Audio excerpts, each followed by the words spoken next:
Video bryophyte पर बनाने वाले थे, बट क्योंकि कुछ टर्म्स आ रहे थे लाइफ साइकिल को लेकर, तो मुझे ऐसा लग रहा था कि वो अगर क्लियर नहीं होगा तो आपको वो लाइफ साइकिल समझ में नहीं आएगी।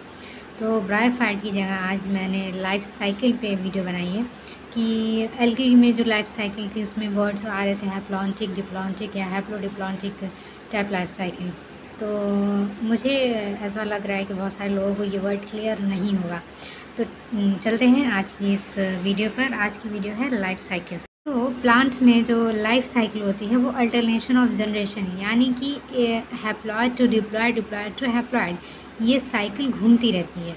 तो कुछ प्लांट्स में जो है वो हैप्लॉइड फेज़ जो होता है वो डोमिनेट करता है, कुछ में डिप्लॉयड फेज़ डोमिनेट करता है, यानी कि हैप्लॉन्टिक फेज़ जो है वो डोमिनेट करता है। और कुछ प्लांट्स ऐसे हैं जिसमें डिप्लॉन्टिक फेज़ डोमिनेट करता है, यानी कि डिप्लॉन्टिक फेज़ का मतलब वो स्पोरोफिटिक फेज़ जो है, यानी कि स्पोर प्रोड्यूसिंग बॉडी जो है वो पूरे साइकिल में क्या करती है, डोमिनेट करती है। और कुछ प्लांट ऐसे हैं जिसमें हैप्लॉन्टिक फेज़ जो होता है वो डोमिनेट करती है, यानी कि गैमेटोफिटिक फेज़ जो है वो डोमिनेट करती है। तो अगर वर्ड आता है हैप्लॉन्टिक टाइप, अगर किसी की लाइफ साइकिल है किसी ऑर्गेनिज्म की, तो हम कहेंगे कि इसमें जो गैमेटोफेज़ फेज़ होगा वो डोमिनेट करेगा, यानी कि लाइफ साइकिल में, पूरे लाइफ साइकिल में गैमेटोफेज़ की जो पीरियड होगी वो सबसे ज़्यादा होगी और स्पोरोफिटिक की फेज़ जो होगी वो शॉर्ट टाइम की होगी। तो अगर इस तरह का किसी की लाइफ साइकिल है तो वो उसकी हैप्लॉन्टिक टाइप क्या होगी, लाइफ साइकिल होगी। जैसा कि हम जानते हैं कि प्लांट किंगडम में जो सबसे लोवेस्ट पे है अलगी, उसमें देखा जाता है कि उसकी हैप्लॉन्टिक टाइप लाइफ साइकिल दिखती है। लेकिन जिस तरह से हम एडवांस प्लांट की तरफ बढ़ते जाते हैं, जो डोमिनेटिंग फेज़ होता है वो स्पोरोफिटिक होता है, यानी कि डिप्लॉयड फेज़ होता है। हम सब जानते हैं हैप्लॉन्टिक का मतलब यहाँ हो रहा है हैप्लॉयड, यानी कि एन, जो क्रोमोसोम नंबर होंगे वो एन होगा, यानी कि हाफ होगा। और जब हम वही बात करते हैं डिप्लॉयड की, तो हम वो बात करते हैं वहाँ पे 2n की, यानी क्रोमोसोम नंबर जो होगा वो डबल होगा, यानी कि 2n होगा। तो हैप्लॉन्टिक या हैप्लॉयड लाइफ साइकिल की बात करें तो इसका मतलब इसमें जो क्रोमोसोम नंबर होंगे वो हाफ होंगे और जो डोमिनेटिक फेज़ होगा वो होगा गैमेटोफाइट हमारा होगा। गैमेटोफिटिक फेज़ जो होगी हमारी सबसे ज़्यादा होगी। तो आते हैं इसकी डेफिनेशन पढ़ते हैं कि डेफिनेशन क्या है। In this sporophytic generation is represented only by the zygote, यानी कि हम सब जानते हैं कि स्पोरोफिटिक फेज़ जो होती है वो जाइगोट से शुरू होती है। There are no free living sporophyte, zygote undergo meiosis to form gametophyte. हम सब जानते हैं कि जब स्पोरोफिटिक जनरेशन, यानी कि जाइगोट का मल्टीपल डिवीज़न होता है तो उसके बाद स्पोरोफिटिक जनरेशन जो होती है वो स्टार्ट होती है। तो यही जाइगोट का क्या होता है, मियोसिस होती है, तो क्या होता है, गैमेटोफाइट बनता है। So we all know very well कि जाइगोट का फॉर्मेशन कैसे होता है। जब मेल और फीमेल गैमीट फ्यूज़ करते हैं आपस में तो जाइगोट का फॉर्मेशन करते हैं। तो मेल गैमीट जो होगा वो हैप्लॉइड होगा, यानी कि n नंबर होगा। जब n नंबर और n नंबर, यानी कि ये मेल है और ये फीमेल है, ये फ्यूज़ करेगा तो क्या बनेगा, जाइगोट बनेगा, यानी कि 2n बनेगा। n number of chromosome male और n number of chromosome female जब फ्यूज़ करेंगे तो जाइगोट बनेगा और जाइगोट क्या होगा, डिप्लॉयड होगा, यानी कि 2n होगा। तो जाइगोट जब डिप्लॉयड होगा तो जब भी कोई क्रोमोसोम नंबर डिप्लॉयड होते हैं तो वहाँ मियोसिस होती है, यानी कि उसको हाफ करना होगा। ये जो 2n है इसको हमें n में बदलना है। जब 2n को n में बदलना होगा तो वहाँ पर हमेशा मियोसिस होगी, जहाँ भी क्रोमोसोम नंबर डबल होगा वहाँ मियोसिस होगी। तो मियोसिस जब हो जाएगी तो वो गैमेटोफाइट को बनाएगा, यानी कि ऐसी बॉडी को बनाएगा जो कि गैमीट को प्रोड्यूस आगे करके बनाएगी। गैमेटोफाइट ही गैमीटेंजियम बनाता है जो कि गैमीट को प्रोड्यूस करता है। मान लीजिए कि हमें अगर किसी की फैक्ट्री ओपन करनी है, दूध की ही फैक्ट्री हमें खोलनी है, तो दूध की फैक्ट्री के लिए हमें सबसे पहले वो सारे सेटअप तैयार करना पड़ेगा, गायों को ख़रीदना पड़ेगा, उसके लिए सारे तबेला एक बनाना पड़ेगा, उसमें सारे लोगों को असेंबल करना होगा, फिर वहाँ से हमारा प्रोडक्ट जो मिल्क है या मिल्क रिलेटेड जो भी प्रोडक्ट है वो बनेगा। तो उसी तरह से गैमीट को बनाने के लिए हमें सबसे पहले वो फैक्ट्री बनानी होगी, वो फैक्ट्री लगानी होगी। तो लगाने वाला गैमीटोफाइट होगा। ये गैमीटोफाइट गैमीट एंजाइम बनाएगा और गैमीट एंजाइम गैमीट को बनाएगा। तो जब जाइगोट जो है वो 2n है तो इसमें मियोसिस हो गया, ये गैमीटोफाइट को बनाएगा। तो the dominating photosynthetic phase is the free living gametophyte. तो यहाँ जो गैमीटोफाइट होगा वो फ्री होगा, उसके ऊपर डिपेंडेंट नहीं होगा। किसके ऊपर? स्पोरोफाइट के ऊपर। यानी कि जब स्पोर्स जो होंगे वो रिलीज़ हो जाएंगे और उसके अंदर मियोसिस जब हो जाएगी तो ये क्या करेगा? गैमीटोफाइट बनाएगा और गैमीटोफाइट गैमीटेंजियम को बनाएगा। जब यही गैमीटेंजियम फ्री होंगे तो वो गैमीटेंजियम बनाएंगे और उससे गैमीट रिलीज़ होगा। तो यहाँ जो गैमीटोफाइट होगा किसी के ऊपर डिपेंड नहीं करेगा, यानी कि जो मेन बॉडी होगी वो किसी दूसरे के ऊपर डिपेंडेंट नहीं होगी बल्कि वो फ्री होगी। यानी कि जब गैमीटेंजियम कहीं बाहर जाके ग्रो करेगा तो ग्रो करके क्या बनाएगा? गैमीट का काम ही है कि गैमीटेंजियम का काम ही है कि वो गैमीट को बनाए।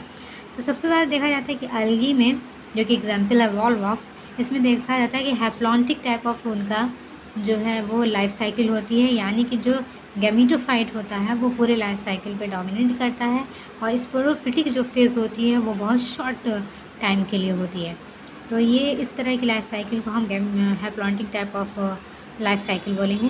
फिगर आपको स्क्रीन पर दिख रहा होगा जिसमें दिख रहा होगा कि गैमीटोफिटिक फेज़ जो है वो बहुत लॉन्ग लिविंग है। फिगर आपको दिख रहा होगा हैप्लॉन्टिक टाइप, यानी कि हैप्लॉइड लाइफ साइकिल अगर किसी ऑर्गेनिज्म में है तो उसका मतलब है कि उसमें हैप्लॉइड जो फेज़ है वो डोमिनेट करेगा। तो हैप्लॉइड फेज़ हमेशा गैमीटोफाइट होगा और जब भी बात डिप्लॉइड फेज़ की आएगी तो स्पोरोफाइट होगा। तो जो आपको जाइगोट स्क्रीन पर दिख रहा है यानी कि 2n क्रोमोसोम नंबर वहाँ डबल है मीन्स कि ये क्या होगा? यहाँ पर स्पोरोफिटिक जनरेशन होगी। तो जब जाइगोट डिवाइड होगी तो हमेशा जब भी क्रोमोसोम नंबर हाफ होगा तो मियोसिस होगी। तो यही स्पोर जो है स्पोरोफिटिक फेज़ जो है वो 4 स्पोर्स को बनाएगी और ये 4 स्पोर जो बनेंगे वो हाफ होंगे और हर एक स्पोर जो होगा वो गैमीटोफाइट को बनाएगा। तो गैमीटोफाइट बनाने का मतलब क्या है कि ये स्पोर्स जो होंगे वो फ्री हो जाएंगे, इसके स्पोरोफिटिक जनरेशन के ऊपर डिपेंडेंट नहीं होंगे बल्कि ये इस पर इंडिपेंडेंट होंगे। कहीं पर अगर इनको सूटेबल कंडीशन मिल गई तो ये एक गैमीटोफिटिक फेज़ यानी कि गैमीटोफाइट को बनाने में बहुत आसानी से उसे ग्रो कर लेंगे। ये स्पोर फ्री होंगे और गैमीटोफाइट बनाएंगे, यानी कि गैमीट बनाने वाली एक जो हम कह सकते हैं मदर बॉडी है वो बनाएगी। तो गैमीटोफाइट बन जाएगा। ये गैमीटोफाइट भी यहाँ क्या होगा? n नंबर होगा, हाफ होगा। अब ये गैमीटोफाइट गैमीट बनाने वाली बॉडी यानी कि गैमीटेंजियम को बनाएगी। तो जब गैमीटेंजियम का फॉर्मेशन हो जाएगा तो जो मेल गैमीटेंजियम होगा वो मेल गैमीट को बनाएगा और जो फीमेल गैमीटेंजियम होगा वो फीमेल गैमीट को बनाएगा। या हम ये कह सकते हैं कि मेल गैमीटेंजियम जो है वो मेल रिप्रोडक्टिव ऑर्गन को बनाएगा और फीमेल गैमीटेंजियम जो है वो फीमेल रिप्रोडक्टिव ऑर्गन को बनाएगा। यानी कि जब हम जैसे हायर की तरफ बढ़ेंगे उसमें वेरिएशन आता रहेगा। तो यहाँ पर गैमीट प्रोड्यूसिंग बॉडी या रिप्रोडक्टिव ऑर्गन बन गया। अब ये ऑर्गन क्या करेंगे? मेल गैमीट और फीमेल गैमीट को बनाएंगे। जब मेल गैमीट और फीमेल गैमीट बनने की प्रोसेस होती है तो उसे हम गैमीटोजेनेसिस कहते हैं, यानी कि डिप्लॉयड सेल से हैप्लॉयड का बनना। क्योंकि जब भी हम बात करते हैं फीमेल गैमीट की तो वो हम एग की बात करते हैं और जब मेल गैमीट की बात करते हैं तो वहाँ पर हम स्पर्म की बात करते हैं। तो जब ये मेल गैमीट फीमेल गैमीट से फ्यूज़ करता है तो वहाँ पर फर्टिलाइजेशन होता है। लेकिन जैसे कि हम यहाँ पर सिनगैमी आप देख रहे हैं स्क्रीन पर, तो सिनगैमी का भी मतलब यही होता है कि fusion of cell with the nuclei के साथ फ्यूज़न जब हो जाता है तो वो हम इस प्रोसेस को हम सिनगैमी कहते हैं। क्योंकि ये लोअर लेवल के प्लांट्स की बात हो रही है तो यहाँ पर जो वेरिएशन होगा वो सबसे ज़्यादा होगा।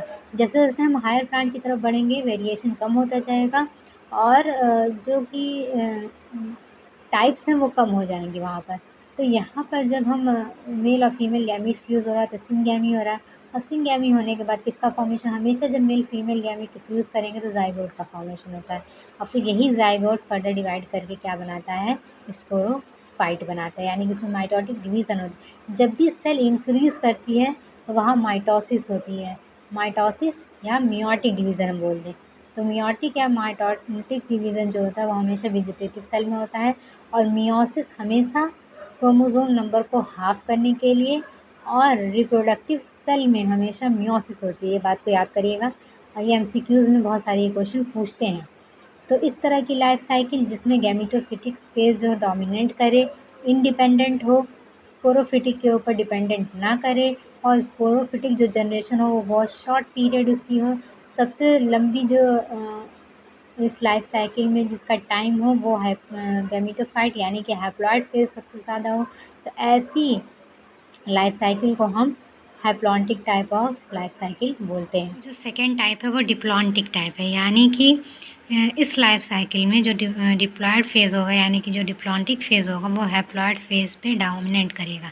यानी कि पूरे लाइफ साइकिल में जो डिप्लॉयड फेज़ होगा उसका जो लाइफ पीरियड होगा वो ज़्यादा होगा, और हैप्लॉयड पीरियड यानी कि गैमेटोफिटिक पीरियड जो होगा वो बहुत शॉर्ट लिव होगा, और फ्यू टू मल्टी सेल भी हो सकता है। तो आइए इसकी डेफिनेशन देखते हैं कि in this diploid sporophyte is the dominant. जैसे कि मैंने बताया कि डिप्लॉयड फेज़ होगा यानी कि स्पोरोफिटिक फेज़ जो होगा वो डोमिनेंट करेगा, फोटोसिंथेटिक होगा, इंडिपेंडेंट फेज़ होगा, यानी कि ये हैप्लॉयड फेज़ पे डिपेंड नहीं करेगा बल्कि आज़ाद होगा। फोटोसिंथेटिक होगा यानी कि खुद फोटोसिंथेसिस की प्रोसेस कर लेगा। Gametophytic phase is represented by the single to few cell haploid. वही जैसे कि मैंने बताया कि गैमेटोफिटिक फेज़ जो होगा वो सिंगल टू फ्यू सेल या हैप्लॉयड जो होगी फेज़ होगी। गैमेटोफिटिक फेज़ जो होती है वो हैप्लॉयड फेज़ होती है, और में मैंने बता दिया कि स्पोरोफाइट जो है वो स्पोर प्रोड्यूसिंग बॉडी यानी कि स्पोरेंजियम को बनाती है, और स्पोरेंजियम स्पोर को बनाता है। उसी तरह गैमेटोफिटिक जो फेज़ है वो गैमेटोजिम को बनाता है, और गैमेटेंजियम जो है वो गैमीट को बनाता है। तो गैमीट से ही समझ में आ रहा है कि गैमीट को बनाने वाली ही बॉडी है। तो गैमेटोफिटिक गैमेटेंजियम बनाएगा, और गैमेटेंजियम जो है वो डिप्लॉन्टिक फेज़ की ये डायग्राम है जिसमें दिख रहा है कि स्पोरोफिटिक फेज़ जो है यानी कि ए पोर्शन जो है, ये ब्लू वाला पोर्शन वो स्पोरोफिटिक पोर्शन है, और स्पोरोफिटिक पोर्शन जो होता है वो डिप्लॉयड होता है। तो सबसे पहले यहाँ से शुरू होगा कि स्पोरोफिटिक पेज जो होता है उसमें नंबर ऑफ क्रोमोसोम डबल होते हैं यानी कि डिप्लॉयड होते हैं। स्पोरोफाइट जो होगा वो स्पोरेंजियम को बनाएगा, और स्पोरेंजियम में गैमेटोजेनेसिस हो जाएगी यानी कि गैमीट का फॉर्मेशन हो जाएगा। गैमीट का फॉर्मेशन होने के बाद मियोसिस हो जाएगी, यानी कि उससे बनने वाले जो गैमीट होंगे, मतलब गैमेटोजेनेसिस की प्रोसेस जब होगी वहाँ पे मियोसिस हो जाएगी, और मियोसिस होने के बाद जो गैमीट बनेंगे या जो स्पोर बनेंगे वो क्या होंगे, हैप्लॉयड होंगे। ये मेल और फीमेल गैमीट बनने के बाद या मेल और फीमेल स्पोर बनने के बाद ये जब फ्यूज़ करेंगे तो यानी कि सिंगैमी की प्रोसेस होगी, यानी कि fusion of male and female gamete is called syngamy. Syngamy होने के बाद फर्दर ज़ाइगोट का फॉर्मेशन होगा, क्योंकि फर्टिलाइजेशन के बाद भी ज़ाइगोट का फॉर्मेशन होता है, और सिंगैमी के बाद भी ज़ाइगोट का फॉर्मेशन होता है। ये ज़ाइगोट फिर से अब क्या हो जाएंगे, हैप्लॉयड हो जाएंगे। ये ज़ाइगोट फिर से डिप्लॉयड हो जाएंगे। जब दो हैप्लॉयड मेल फीमेल गैमेट में फ्यूज्ड होंगे तो ज़ाइगोट का फॉर्मेशन होगा, और ज़ाइगोट हमेशा डिप्लॉयड होता है। तो अब ये डिप्लॉयड ज़ाइगोट जो है वो डिप्लॉयड स्पोरोफाइट बनाएगा। तो इसी तरह से ये लाइफ साइकिल चलती रहेगी। तो पहले डिप्लॉयड होगा और ये हैप्लॉयड होगा। जो लाइट पिंकिश कलर दिख रहा है वो हैप्लॉयड फेज़ है, जो कि बहुत शॉर्ट फेज़ है, और ब्लूइश जो पूरा फेज़ दिख रहा है ये स्पोरोफिटिक फेज़ है, जिससे कि ये दिख रहा है कि डिप्लॉयड फेज़ जो है उसका जो लाइफ पीरियड है वो सबसे ज़्यादा है, टाइम पीरियड। और जो गैमेटोफिटिक फेज़ है जो पिंक कलर का है वो गैमेटोफिटिक फेज़ है, जो कि बहुत ही शॉर्ट है। तो डिप्लॉयड फेज़ जो होगा वह हैप्लॉयड फेज़ के ऊपर यहाँ पर डोमिनेटिंग दिख रहा है। स्पोर से समझ में आता है कि स्पोर को बनाने वाली ही बॉडी स्पोर जैसी होगी, यानी कि स्पोरेंजियम होगा, और इसका प्लूरल होता है स्पोरेंजिया, और उसके फेस को हम बोलेंगे स्पोरोफाइट। तो स्पोरोफाइट फेज़ में स्पोरेंजियम बनेगा और स्पोरेंजियम जो होगा वो स्पोर को बनाएगा। फॉर एग्जाम्पल एन अलगा फ्यूकस स्पीशीज जो है उसमें ये देखा जाता है कि डिप्लॉन्टिक फेज जो होती है वो डोमिनेटिंग होती है किसके ऊपर, हैप्लॉइड के ऊपर। और सीड बियरिंग प्लांट यानी कि जिम्नोस्पर्म एंजियोस्पर्म में देखा गया है कि डिप्लॉयड फेज जो होती है वो यानी कि स्पोरोफिटिक फेज जो होती है वो गैमेटोफिटिक फेज के ऊपर डोमिनेट करती है। यानी पूरे लाइफ साइकिल में जो हैप्लॉइड फेज होती है उसकी लाइफ पीरियड सबसे ज़्यादा होती है। तो यही haploid to diploid, diploid to haploid life cycle में जो अल्टरनेशन चलता है, मतलब एक बार हैप्लॉइड एक बार डिप्लॉयड, तो यही प्लांट की अल्टरनेशन ऑफ जनरेशन कहलाती है। तो बस बात ये होती है कि कौन सी जनरेशन किस जनरेशन पे डोमिनेट करती है। किसी लाइफ साइकिल में हैप्लॉइड फेज डिप्लॉयड पे करती है और किसी लाइफ साइकिल पे डिप्लॉयड जो है वो हैप्लॉइड के ऊपर डोमिनेट करती है। और किसी लाइफ साइकिल में दोनों इंटरमीडिएट होते हैं, यानी कि लगभग बराबर की क्वांटिटी में लाइफ साइकिल पे डोमिनेट करते हैं। तो ये डोमिनेट करने पर के बेसिस पर ही हम कहते हैं कि ये लाइफ साइकिल जो है वो हैप्लॉइड है। अगर हैप्लॉइड लाइफ फेज़ जो है वो डिप्लॉयड के ऊपर डोमिनेट कर रही है तो वो हैप्लॉइडिक टाइप होगी, और डिप्लॉयड फेज़ अगर हैप्लॉइड के ऊपर डोमिनेट कर रही है तो डिप्लॉन्टिक टाइप होगी। तो यही अल्टरनेशन ऑफ जनरेशन को हम नाम दे देते हैं alternation of generation. Haplo diplontic type जो है लाइफ साइकिल है, it is the intermediate condition between haplontic and diplontic. तो ये हैप्लॉन्टिक और डिप्लॉन्टिक जो है वो इंटरमीडिएट होती हैं, दोनों ये मतलब कह सकते हैं साझेदार होती हैं, बराबर के ही देखने में ये लाइफ साइकिल के ऊपर डोमिनेट करती हैं। यानी कि दोनों ही फेजेस जो होता है वो एक दूसरे के ऊपर डोमिनेट करती हैं। Both gametophyte and sporophyte are multi celled and often free living. हर लाइफ साइकिल में जो है कि चाहे स्पोरोफाइट फेज़ हो चाहे गैमेटोफाइट फेज़ हो, दोनों फ्री लिविंग होते हैं। और इसमें जो है वो मल्टी सेलुलर इनका स्ट्रक्चर हो सकता है, but they have different dominant phase. क्योंकि इसमें हम नहीं कह सकते कि कौन सा फेज़ किसके ऊपर डोमिनेट करता है। इससे पहले वाले फेजेस में हम कह सकते थे कि हैप्लॉइड डिप्लॉयड के ऊपर कर रहा है और डिप्लॉयड हैप्लॉइड के ऊपर डोमिनेट कर रहा है, बट इसमें हम नहीं कह सकते कि कौन सा किसके ऊपर कर रहा है, क्योंकि दोनों ही डिफरेंट डोमिनेटिंग फेजेस होती हैं। जैसा कि ज़्यादातर ब्रायोफाइट्स और टेरिफाइड में देखा जाता है कि ये दोनों ही जो मेंबर्स के जो ऑर्गेनिज्म है वो हैप्लोडिप्लॉन्टिक टाइप यानी कि एक दूसरे के इंटरमीडिएट। हैप्लोडिप्लॉन्टिक टाइप का ये फिगर है। हैप्लोडिप्लॉन्टिक टाइप मीन्स कि दोनों एक दूसरे के इंटरमीडिएट होंगे। इसमें कोई भी फेज़ एक दूसरे के ऊपर डोमिनेटिंग नहीं होगी, दोनों ही क्योंकि दोनों ही अलग अलग फेजेस एक दूसरे के ऊपर डोमिनेट करेगी। तो जो ब्लूइश दिख रहा है वो स्पोरोफिटिक फेज़ है, यानी कि डिप्लॉयड फेज़ है। डिप्लॉयड फेज़ है स्पोरोफाइट का काम है स्पोरेंजियम बनाना, और स्पोरेंजियम में जब मियोसिस हो जाएगी तो जो स्पोर्स बनेंगे वो हैप्लॉइड हो जाएंगे, यानी कि जो स्पोर का फॉर्मेशन होगा वो हैप्लॉइड होगा। हैप्लॉइड से फिर यही स्पोर्स किसको बनाने के लिए रिस्पॉन्सिबल होते हैं, स्पोर्स रिस्पॉन्सिबल होते हैं गैमीटोफाइट को बनाने में, और ये गैमीटोफाइट किसको बनाएगा, गैमीटेंजियम को बनाएगा, और गैमीटेंजियम जो है वो गैमीट्स को बनाएंगी। गैमीट्स यानी कि मेल और फीमेल गैमीट होगा। मेल और फीमेल गैमीट का बनना ही गैमीटोजेनेसिस कहलाती है। एक ये गैमीटोजेनेसिस के ही वजह से जो मेल और फीमेल गैमीट्स हैं वो बनेंगे, और जब ये फ्यूज्ड होंगे तो सिंगैमी की प्रोसेस होगी, यानी कि फर्टिलाइजेशन होगा। और जब फर्टिलाइजेशन या सिंगैमी होती है तो जाइगोट का फॉर्मेशन होता है। जाइगोट का फॉर्मेशन ही किसके लिए रिस्पॉन्सिबल होता है, स्पोरोफाइट फेज के लिए रिस्पॉन्सिबल होता है। तो गैमीटोफाइट जो होता है वो गैमीटेंजियम को बनाता है, और गैमीटेंजियम जो है वो गैमीट को बनाती है। तो गैमीटेंजियम का गैमीट की बनाने के प्रोसेस को ही हम गैमीटोजेनेसिस कहते हैं। जब गैमीटोजेनेसिस हो जाएगी तो जो जो दोनों गैमीट्स होंगे वो फ्यूज़ करेंगे और सिंगैमी की प्रोसेस हो जाएगी। तो इस तरह से ये जो पिंक फेज़ दिख रहा है और ब्लू फेज़ दिख रहा है, दोनों ही देखने में एक दूसरे के बराबर दिख रहे हैं। इसमें हम डिफरेंट जो डोमिनेटिंग फेज़ होगी, और इस तरह की लाइफ साइकिल में जिसमें दोनों ही फेजेस यानी कि हैप्लॉइड और डिप्लॉइड फेज जो हैं वो क्या कर रही हैं, एक दूसरे के ऊपर डोमिनेट कर रही हैं, और दोनों ही एक दूसरे के बीच में इंटरमीडिएट हैं। तो ये 3 तरह की लाइफ साइकिल्स जो है वो जो पैटर्न है वो प्लांट में दिखता है। फर्स्ट है हैप्लॉन्टिक, दूसरा है डिप्लॉन्टिक, और तीसरा है हैप्लोडिप्लॉन्टिक टाइप। अगर आज का मेरा वीडियो अच्छा लगा हो तो प्लीज़ लाइक सब्सक्राइब और शेयर करिएगा। नेक्स्ट वीडियो में हम ब्रायोफाइट के जनरल कैरेक्टरिस्टिक्स के बारे में हम पढ़ेंगे, उसके बारे में।